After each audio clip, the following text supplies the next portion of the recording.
महाराष्ट्र की ट्रिप के बाद क्योंकि 500-600 सीढ़ियाँ चढ़नी उतरनी थी महाबलेश्वर में, ख़ासकर वो जो पॉइंट्स थे जो जिनको बेवकूफ़ बनाने के लिए पॉइंट्स बनाए गए हैं टूरिस्ट को, तो उसमें मेरी राइट नी जो है वो अफेक्ट हो गया और पेन करने लग गया। तो मेरी बेटी ने कहा कि मम्मी मैं मार्च में आऊँगी बेटे के एग्ज़ाम के बाद बोर्ड के, फिर मैं 2-3 महीने आपके पास रहूँगी और तब आपका ट्रीटमेंट करवा देंगे। तो मैंने कहा ठीक है, लेकिन शायद डेस्टिनी को तो कुछ और ही मंज़ूर था। मैं बस आई और 13 को मैं घर पहुंची थी एंड आई थिंक 23 को मैंने अपने हस्बैंड से कहा मैं एमएच जा रही हूँ अपना कार्ड एक्टिवेट कराने, क्योंकि बहुत 11 ईयर्स से मैं बिल्कुल भी एमएच से या कहीं कहीं भी हॉस्पिटल नहीं गई थी। तो मुझे लगा कि दिस हाई टाइम अब मुझे एक्टिवेट करवाना चाहिए।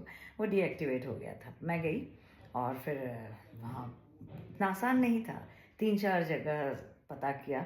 आखिर में एक को थोड़ा मैंने मुझे पता है कि किस तरह से इंसान खुश हो जाते हैं अपनी तारीफ सुनकर। मैंने कहा सिर्फ आप ही हैं जो कर सकते हैं, क्योंकि अभी तक सबने मना कर दिया। उसने बहुत ट्राई किया और उसने किसी और से भी बात की और फाइनली मेरा कार्ड एक्टिवेट हो गया। फिर उसको लेके मैं फिर गई कि वहाँ के जो 2IC हैं उनके पास गई। मैंने कहा कि ये मुझे अभी ऑर्थो के पास जाना है एमएच में।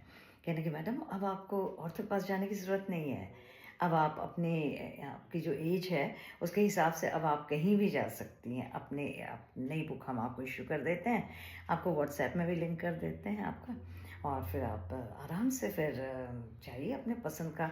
तो मैं घर आई नई बुक लेके, मैंने उसमें चेक किया तो मुझे कनिष्क लगा सबसे पास, 3.5 किलोमीटर मैक्सिमम, और मुझे लगा 15-20 मिनट में पहुंच जाएंगे और बेस्ट है।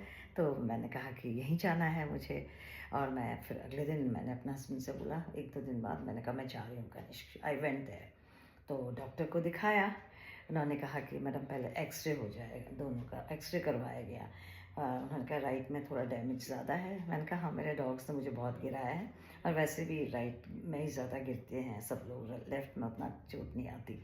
तो फिर उन्होंने कहा कि अब इसका आपका नी रिप्लेसमेंट हो जाएगा, लेकिन दोनों का ही करना पड़ेगा। तो मेरी जो पूजा है मेरी बेटी, वो है मेडिकल नेग्लिजेंस की लॉयर। तो उसने मेरे को पहले उसने बोला कि मम्मी आपके डॉक्टर ने बहुत सही सजेस्ट किया, क्योंकि दोनों ही करवाने चाहिए। क्योंकि बाद में क्या होता है कि वो जो सही वाला होता है वो भी परेशानी करने लगता है, वो भी पेन करने लगता है। अच्छा है दोनों का एक साथ करा दो। फिर उसके बाद उन्होंने कहा अच्छा मैडम 27 को आप एडमिट हो जाइए मतलब मैं वहाँ 25 को गई थी, 27 को एडमिट हो जाइए और 28 को ये आपका सर्जरी होगी। और मेरे हस्बैंड को कुछ इस बारे में पता ही नहीं, मैंने कुछ बताया नहीं था। और फिर उसके बाद मेरे फिर बाकी टेस्ट हुए, अल्ट्रासाउंड हुआ, ECG, then echo, colour Doppler और चेस्ट एक्सरे, दुनिया भर के test, blood test, blood pressure तो खैर होता ही है, नापते ही हैं हम लोग। ये सब होने के बाद करीब 4 बज चुके थे। उससे पहले 2:30 में मैंने अपने हस्बैंड को फ़ोन कर दिया कि मेरे को लेट होगा, आप खाना खा लेना। तो उनका ठीक है मैं खाना खा लूँगा। उसके बाद करीब 4:15 में मैं घर आई। आते ही मैंने अपने हस्बैंड के ये बॉम्ब फोड़ दिया कि मेरा 28 को मेरी सर्जरी है कैसे हम सेकंड ओपिनियन लेंगे। मैंने कहा नहीं नहीं, सेकंड ओपिनियन की ज़रूरत नहीं है। मैंने कहा मुझे करवाना है तो मुझे करवाना है, बस मैं 27 का एडमिट हुई। तो मैंने उनको बोला था कि मैं अपना 26 को जाके मैं एमएस से जाके अपना रेफरल ले आऊँगी। उन्होंने कहा मैडम रेफरल आप मत लाइए, हम ही कर देंगे आपका इंतज़ाम। कार्ड उन्होंने रख लिया था, मेरी बुक रख ली थी, बस उसके बाद जो है वो हिस्ट्री। 27th में एडमिट हुई मैं। तब उन्होंने बोला कि अपने हस्बैंड को भी लाना है, हस्बैंड अभी तक देखे नहीं थे।